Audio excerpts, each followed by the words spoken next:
स्नातक प्रथम वर्ष की सभी छात्राओं का स्वागत है। आज का हमारा विषय है आपका बंटी उपन्यास की संवाद योजना, यानी कि कथोपकथन या वार्तालाप। उपन्यास के जो तत्व होते हैं उनमें संवाद योजना या कथोपकथन या वार्तालाप का बड़ा महत्व होता है, क्योंकि संवाद के बिना उपन्यास की कथा में गतिशीलता नहीं आती, पात्रों के चरित्र का उद्घाटन नहीं होता और उपन्यासकार अपने उद्देश्य तक नहीं पहुंच पाता है। इसलिए उपन्यास में पात्र योजना होना नहीं, संवाद योजना होना बहुत ज़रूरी होता है। कह सकते हैं कि उपन्यास में संवाद एक ऐसा विशिष्ट माध्यम होता है जिसके द्वारा कथानक या मुख्य कथा का विकास और विस्तार होता है, और ऐसे संवादों का प्रयोग उपन्यास में कभी नहीं किया जाना चाहिए जिनके माध्यम से कथा के विकास में अवरोध आ सकता हो, जिसके कारण कथा में बाधा पहुंचती हो। ऐसे सहज, सरल और स्वाभाविक संवादों का प्रयोग करना चाहिए जिसके माध्यम से कथा निरंतर गतिशील होती हुई अपने उद्देश्य तक पहुंच जाए। इस प्रकार की जो संवाद योजना होती है, इस प्रकार के जो कथोपकथन होते हैं, वही उपन्यास के लिए सर्वाधिक प्रभावशाली और सर्वाधिक महत्वपूर्ण होते हैं। यानी कि मोटी मोटी जो विशेषताएं संवाद योजना में होनी चाहिए वो ये कि संवाद सहज और सरल होनी चाहिए, संवाद चरित्र उद्घाटक होने चाहिए, संवादों में गतिशीलता हो, संवाद कथानक को आगे ले जाने वाले होने चाहिए, संवाद रोचक और कौतूहल पूर्वक होने चाहिए, संवाद जिज्ञासापरक होने चाहिए, संवाद उद्देश्यपरक होने चाहिए। ये सभी विशेषताएं संवादों की होती हैं जिनके कारण एक उपन्यास की जो संवाद योजना होती है वो बहुत ही महत्वपूर्ण बन पड़ती है। आज हम बात करते हैं आपका बंटी उपन्यास के संवाद योजना की। तो इस दृष्टि से देखें तो आपका बंटी जो उपन्यास है उसकी संवाद योजना बहुत ही सटीक, सारगर्भित और उचित जान पड़ती है, जिसके माध्यम से उपन्यास लेखिका मन्नू भंडारी ने अपने मंतव्य को स्पष्ट किया है, कथानक को गतिशीलता प्रदान की है, पात्रों के चरित्रों का उद्घाटन भी उन्होंने किया है। मन्नू भंडारी ने अपने जो उपन्यास में जो कथानकों का प्रयोग किया है और उन कथानक को आगे बढ़ाने के लिए जिन कथोपकथन या संवाद योजना का जो प्रयोग किया है, वे कथोपकथन या संवाद उन सभी परिस्थितियों में फिट बैठते हैं जिन परिस्थितियों को मन्नू भंडारी ने अभिव्यक्त किया है। इस दृष्टि से देखें तो हम 5 प्रकार से मन्नू भंडारी के उपन्यास आपके बंटी जो उपन्यास है उसकी विश्लेषण कर सकते हैं इनके संवादों का। पहला, मुख्य कथा को गति प्रदान करना, यानी कि गति प्रदान करना, यानी कि संवाद गतिशील होने चाहिए और है। पात्रों का चारित्रिक विकास करना, यानी कि चरित्रोद्घाटक, जो उपन्यास में पात्र हैं उनका चरित्रों का उद्घाटन संवादों के माध्यम से होना चाहिए, चाहे प्रत्यक्षतः हो चाहे अप्रत्यक्षतः हो। तीसरा, वातावरण सृष्टि के लिए संवाद का प्रयोग, यानी कि जिस वातावरण का सृजन लेखिका ने किया है उपन्यास में अपने मंतव्य को प्रकट करने के लिए, उस वातावरण के का सृजन होना चाहिए संवादों के माध्यम से। इसमें भी वो सफल रहे हैं।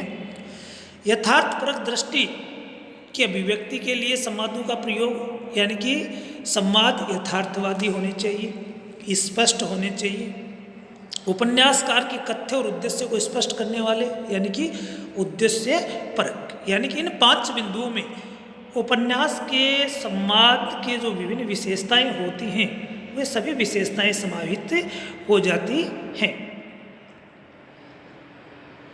पहली जो विशेषता है वो है मुख्य कथा को गति प्रदान करना। अगर इस दृष्टि से देखें तो मुख्य कथा का जो विकास है वो निश्चित रूप से वर्णन के द्वारा होता है, और वर्णन के साथ साथ जो संवाद आपस में स्थापित करते हैं उस कथानक के पात्र, उनके द्वारा भी कथा को आगे बढ़ती है। और इस प्रकार के एक संवाद वाहक जो पात्र होता है वो अपने संवाद को इस मोड़ पे ला करके छोड़ता है कि वो कथा को आगे बढ़ाता है। इस दृष्टि से देखें तो इस उपन्यास के जो संवाद हैं वो वास्तव में सफल संवाद हैं। जैसे हम छोटे छोटे संवादों का उदाहरण देखते हैं कि बंटी पूछता है कि सौतेली माँ बहुत बुरी होती है मम्मी? हाँ, और नहीं तो क्या, मारकर गड़वा देती है। बच्चों के पापा ने क्यों नहीं कुछ कहा? बंटी पूछता है कि अगर ऐसा करती थी तो बच्चों के पापा ने क्यों नहीं कहा? तो शगुन कहती है कि सौतेली माँ ने उन्हें पता ही नहीं लगने दिया। ऐसा भी कहीं हो सकता है? झूठ। 7 बच्चे गायब हो गए और उनके पापा को पता ही न चले। तो वो जवाब देते हैं कि हाँ, होता है ऐसा। पापा को ऐसा वैसा आदमी था थोड़ी था, वो तो राजा था, देश भर का ख्याल रखता था, उनके पास इतना समय ही नहीं था। और इस प्रकार से स्वयं के बच्चे की याद करके एकाएक जो मम्मी है वो चुप हो गई। यानी कि कथा को गति प्रदान कर दी इसने कि उन्होंने अजय के बारे में सोचना प्रारंभ कर दिया, अपने बच्चे के बारे में सोचना प्रारंभ कर दिया।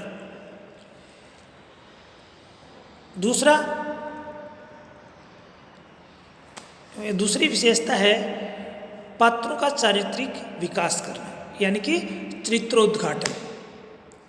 उपन्यास में जो पात्र होते हैं उनके पात्रों के चरित्र का विकास या उनके चरित्र का प्रकटीकरण या चरित्र की विशेषताओं को प्रकट करने की जो जिम्मेदारी होती है वो संवादों के माध्यम को होती है।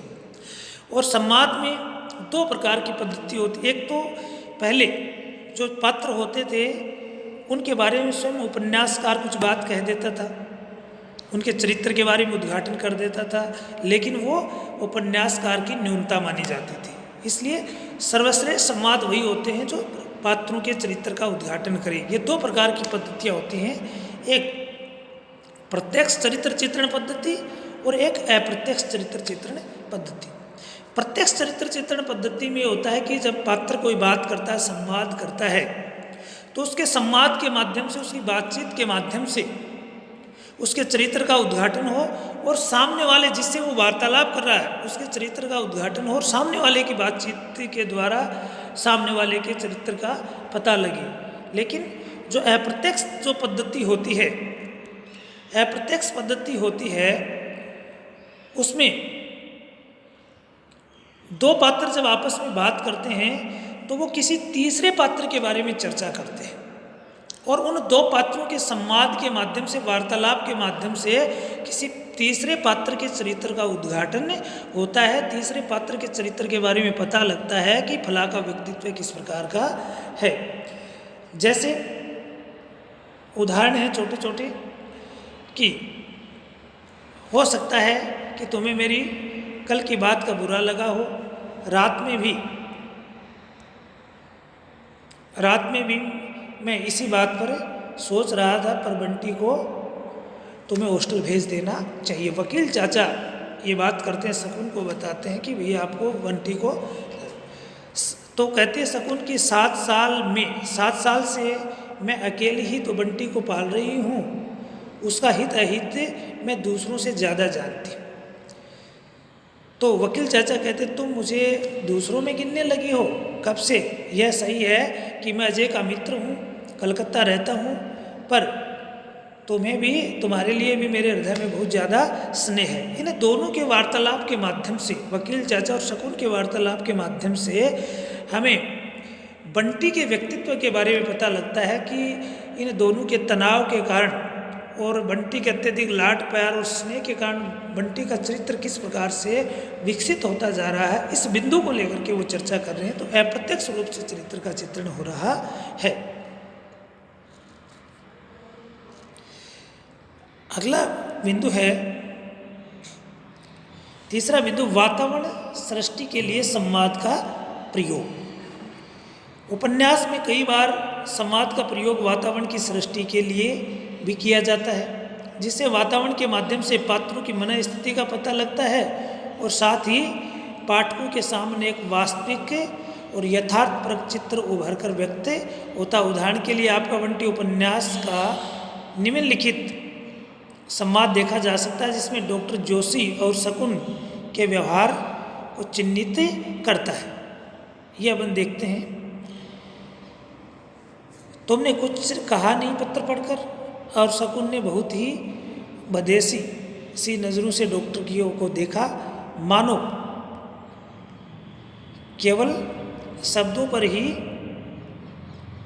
विश्वास नहीं करना, उन्हें ही अंतिम नहीं मानना, उनके भीतर क्या चल रहा है उसके बारे में वो जानना चाहती है। बताओ ने क्या जवाब दूं अजय को? शकुन ने जैसे जवाब जानना चाहा। जब मिस्टर जोशी बोलते नहीं है, वो बार बार पूछती है कि क्या जवाब देना चाहिए, तो उस प्रकार के एक अजीब प्रकार का वातावरण जो बनाना चाहता है, सृजन करना चाहता है अविश्वास या विश्वास का, वो सृजित हो जाता है। उसके बाद अगला है यथार्थपरक दृष्टि की अभिव्यक्ति के लिए संवादों का प्रयोग। यानी कि उपन्यास में जो केवल कोरी कल्पना न लगे, कपोल कल्पित न लगे, पाठक उस पर अविश्वास करे, इसलिए विश्वसनीयता और यथार्थवादिता और यथार्थपरक चित्रण के लिए संवादों का प्रयोग उपन्यासकार करता है कि जिससे वो संवाद स्वाभाविक लगे, यथार्थपरक लगे। उपन्यास के माध्यम से, उपन्यास में संवाद के माध्यम से यथार्थपरकता, यथार्थपरक दृष्टि की भी अभिव्यक्ति होती है। दो पात्रों में के परस्पर संवाद से स्वाभाविकता और यथार्थ दृष्टि की दृष्टि भी होनी चाहिए, क्योंकि उनके बिना उपन्यास है वो स्वाभाविक नहीं लगेगा। जब हॉस्टल में भेजने की जब बात आती है वकील चाचा और उनके बीच में, तो ये सारे के सारे जो संवाद हैं उस यथार्थ दृष्टि को लेकर के हैं, क्योंकि बच्चा जब अपनी माँ के पहलू में पलता है, दबा सा रहता है, केवल संकुचित दायरे में होता है, तो उसके विकास नहीं हो पाता है, और यह स्वाभाविक भी है। इसलिए वकील चाचा और उनके बीच जो संवाद है वो इसी दिशा को लेकर के, बात को लेकर के है कि उसके विकास के लिए उसे हॉस्टल भेज देना चाहिए। इसलिए इस प्रकार के जो संवाद हैं वो यथार्थपरक दृष्टि को अभिव्यक्त करने के लिए प्रयुक्त होते हैं। उसके बाद अगला है उपन्यासकार के कथ्य और उद्देश्य को स्पष्ट करने वाले संवाद। उपन्यासकार जब कोई उपन्यास लिखता है तो किसी न किसी उद्देश्य को लेकर लिखता है, किसी उद्देश्य को प्रकट करना चाहता है, कोई संदेश समाज को देना चाहता है, और इस प्रकार के संवादों का सृजन करता है कि जिनके माध्यम से वो समाज में अपने संदेश को पहुंचा सके, चाहे पात्रों के चरित्र के माध्यम से, पात्रों के डायलॉग के माध्यम से, पात्रों के व्यक्तित्व की चेष्टा के माध्यम से, या पात्रों के कार्य व्यवहार के माध्यम से। और ये सारे की सारी जो प्रक्रियाएं होती हैं वो संवाद के माध्यम से ही हो पाती हैं। इसलिए कथ्य उद्देश्य के जो केंद्र बिंदु होता है उसको अभिव्यक्त करने के लिए उपन्यासकार को संवाद की योजना भी इसी प्रकार से करनी पड़ती है। आपका बंटी जो उपन्यास में लेखक जो मन्नू भंडारी है, लेखिका है, वो उद्देश्य, उसका मुख्य उद्देश्य क्या है? शकुन और बंटी का मानसिक विश्लेषण करना, और साथ ही तलाकशुदा जो दंपत्ति हैं उनके कारण उनके बच्चों पर क्या प्रभाव पड़ता है, क्या समस्याएं पैदा होती हैं, इन चीज़ों को भी वो प्रकट करना चाहती है। और इन सभी को प्रकट करने के लिए उन्होंने जिस प्रकार के संवादों का प्रयोग किया है वो निश्चित रूप से सराहनीय संवाद योजना है, जिसका हम अगर निर्णय करना चाहें, जस्टिफिकेशन करना चाहें तो आसानी से कर सकते हैं। इस प्रकार से हम देखें कि संवाद योजना की दृष्टि से अगर हम समीक्षा करें मन्नू भंडारी के उपन्यास आपका बंटी, तो पूर्ण रूप से एक सफल उपन्यास के रूप में उसको जाना जा सकता है। संवाद की एक विशेषताओं की पुनः हम चर्चा करें कि संवाद सहज और सरल होने चाहिए, तो आपका बंटी उपन्यास के संवाद सहज और सरल हैं। इसमें किसी प्रकार का को समझने में या आम पाठक को सुनने या समझने में दिक्कत नहीं होती है। दूसरा, संवाद रोचक होने चाहिए, रोचकता भी उनमें निरंतर है। संवाद गतिशीलता होना जरूरी है, तो कथानक को आगे ले जाने वाले संवाद हैं। संवाद उद्देश्यपरक होने चाहिए, तो उद्देश्य को प्रकट करने वाले संवाद भी हैं। संवाद चरित्रोद्घाटक होने चाहिए, तो पात्रों के विभिन्न जो पात्र हैं उनके संवाद के माध्यम से सभी पात्रों का प्रत्यक्ष या अप्रत्यक्ष चरित्र का उद्घाटन हो जाता है। इसलिए वे सारी विशेषताएं हैं जो एक अच्छे उपन्यास के तत्व संवाद योजना में होती हैं, चाहे सहजता हो, सरलता हो, स्वाभाविकता हो, गतिशीलता हो, चरित्रोद्घाटन हो, कौतूहल हो, जिज्ञासा हो, ये सारे के सारी जो संवाद योजना की जो विशेषताएं हैं वो मन्नू भंडारी के आपका बंटी उपन्यास में मिलती हैं। इसलिए संवाद योजना की दृष्टि से भी ये उपन्यास एक सफल उपन्यास के रूप में जाना जाता है। धन्यवाद।